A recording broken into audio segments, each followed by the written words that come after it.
Hi, this is Alex from phpacademy.org, and this is a PHP video tutorial for the new Boston.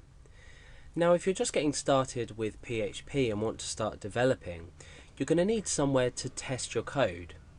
Now, you may have already purchased paid hosting and you may be able to upload PHP files. Check with your host to see if they allow PHP extensions. 99% of paid and free hosting will allow you to run PHP on the server. It's pretty much a must in most cases for most hosting companies. So what happens if we want to test everything locally on our local computer? It's fair enough us creating a PHP file and uploading it to a server, but we want to quickly develop. We want to develop quickly and easily on our local machine. So what we can do is we can essentially turn our computer into a web server. Now, it's highly unrecommended that you allow people to access this web server, because if it's not properly configured, your php.ini file is not properly configured, or anything else is not configured, you're going to run into trouble. So you're going to have some security issues there.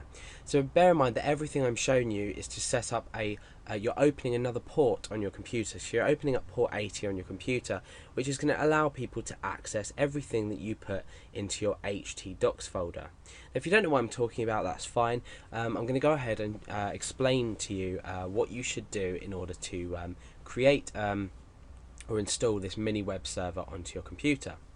Now, I personally use XAMPP, and the whole thing behind your web server and PHP is that you're going to be using Apache, and then PHP is a module, if you like, on top of Apache, which allows you to compile in the background server side, because PHP is a server side language. It allows you to compile PHP files and run them and display the contents of your actions in the browser. So basically you need something like XAMPP or something like WAMP.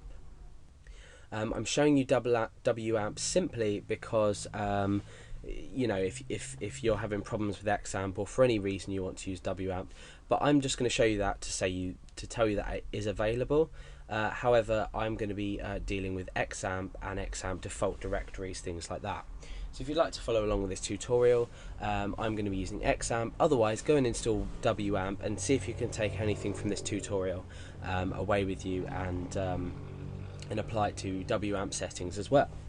Now, the first thing you're going to need to do is obviously come to apachefriends.org, and you're going to come down here and you're going to say XAMPP for Windows, Linux, Mac OS, Solaris, any the obviously operating system that you are using.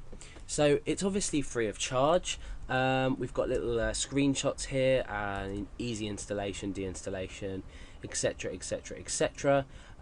So you can